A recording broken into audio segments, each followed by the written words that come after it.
Hi Mark, I'm just going to take a quick minute here and make you a video of your Memorymoog. I've got it all complete. It's had 9 hours of burn-in, it's had full calibration, and I'm happy with it, and I know you're going to be happy with it. I put it through a lot of treatments to make sure it's going to hold up for you. I took it home with me last night and hooked it into my studio to make sure everything sounded right in a controlled environment. Sounds great. I also got a vibe test on the way home because they're actually redoing the roads toward our house. It's really rocky and bumpy, and so I basically just put this thing in the trunk and I said, well, if it's going to fail, let's see if it's going to fail. And it made it all the way to the house fine, absolutely no problems. Came back here, no problems, and it held calibration around the dot. Everything's sounding great. But I just want to give you a quick walk around here just to kind of show you what it looks like with the new chassis. And it turned out really nice. I'm really happy with this one. Like I say, it's great. I wish I would have made a few more videos on it, but for anybody watching this, but I've just been so busy in here. I've had so many projects going on, and which is great, but it kind of limits my time for YouTube.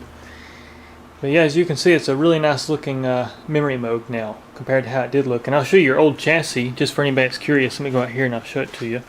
Excuse the mess in here. I've been working. Here's this old chassis, and of course, as you can already see, it's warped.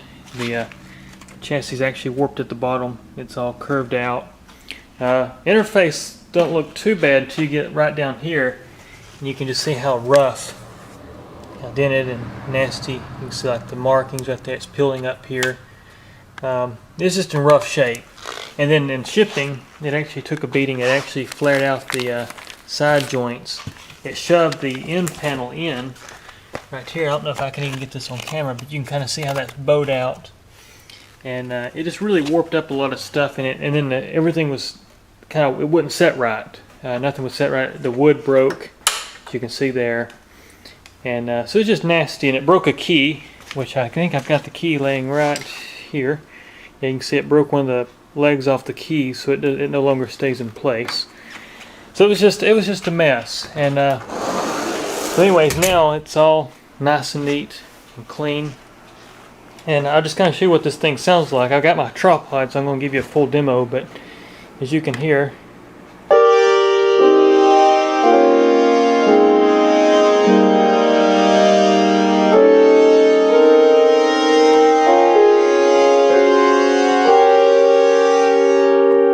and just to show you all voices are working here, I'll go into debug mode, and I'll show you that all voices are actually working.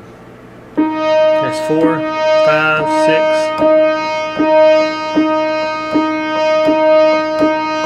Of course, we can go through each oscillator too. I'll just take you through each oscillator. So we'll start with oscillator 1.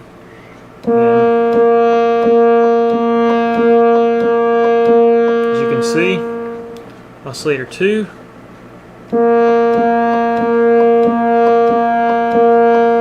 As you can see,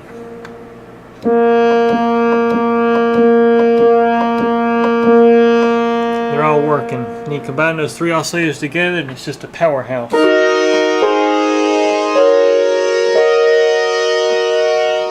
And also the calibration works, which I'll show you here. All 6 voices tuned. I showed this before, but I'm just going to show it again in the final video here.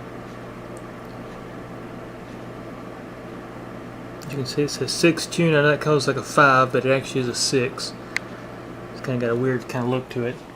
But now I'll just put my camera on the tripod and I'll show you how this thing sounds.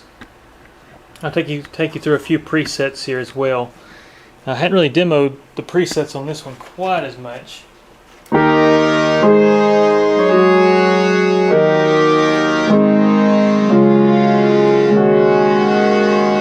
glide works, so all your glide circuits are working.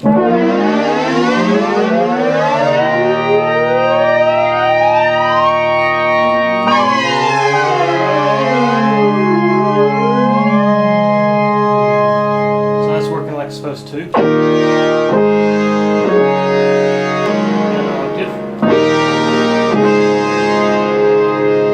Actually, we'll close that filter up a little bit.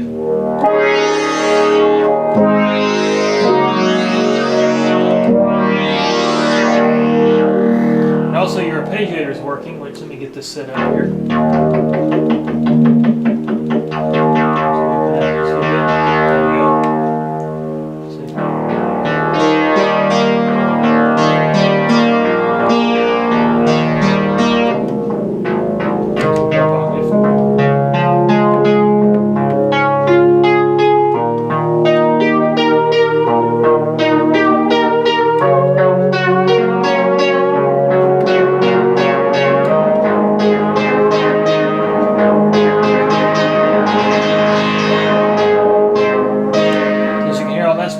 actually what you're hearing, that's the modulation on oscillator 2. That's a hold function, so actually what I've done, I built a chord. I hit hold.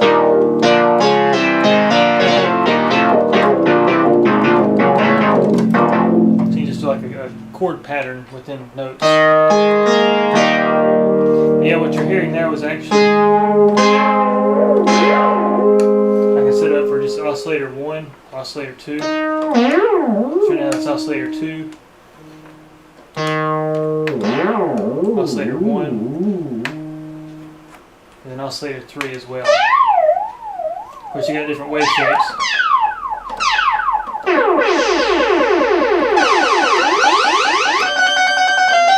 Sample and hold. Sample and hold sounds really cool in the filter.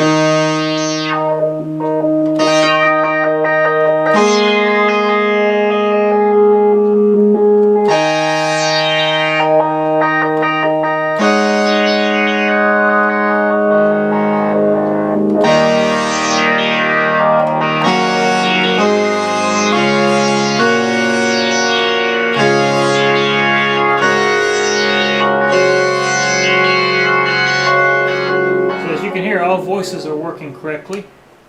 Your mono mode works.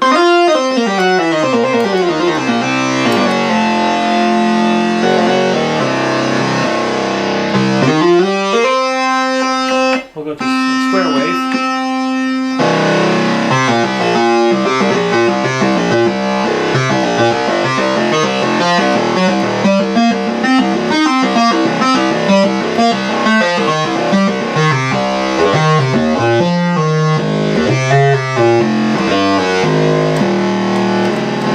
Really low on it too.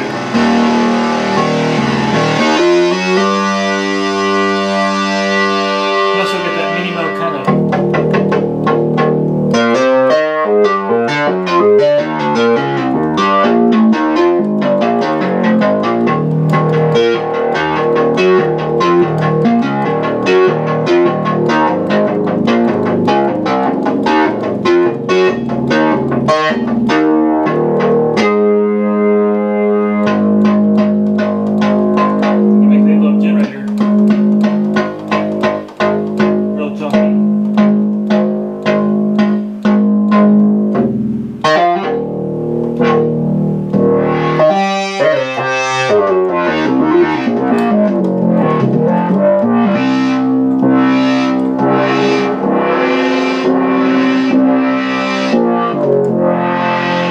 Fifth measure on oscillator 2. Take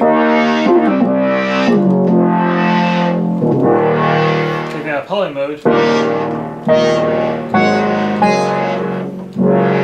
little longer time here to make that build up, but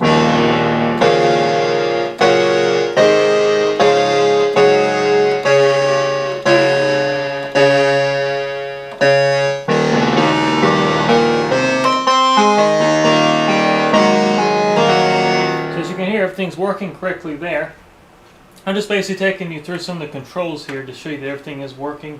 And as well, for anybody else that's interested in the Memorymoog, it's a very complex synthesizer. It blows a lot of the 80 cents out of the water just because you have a lot of control. And then we're going to get into something like this right here, which is similar to what the Prophet has, which you can. Next, that's also.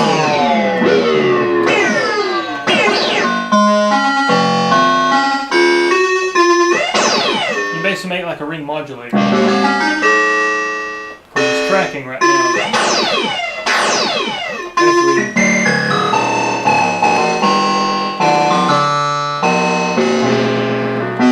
Basically, it's using oscillator 3 as a source, just like on the Prophet 5, but you got 3 oscillators instead of just 2.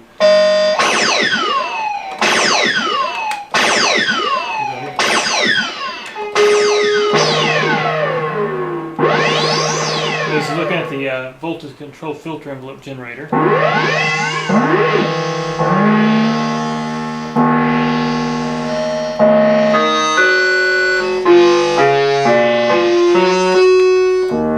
can make that work as an LFO source too. Just in a few presets. Here's one. It's actually using that. Now here it is being used as a source for pulse width modulation, which is what you're hearing in that strings, and it's using oscillator 3 as a low frequency oscillator source. Turn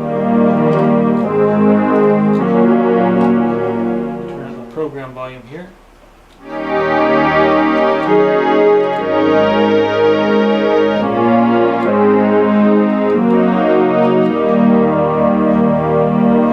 As you can hear, it's a very beautiful instrument.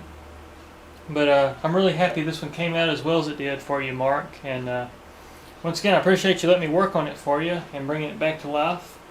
And I'll be working on getting this one boxed up for you. And hopefully I'll probably be getting it out tomorrow for you. But you take care, and everybody else watching this video, appreciate you watching. And take care.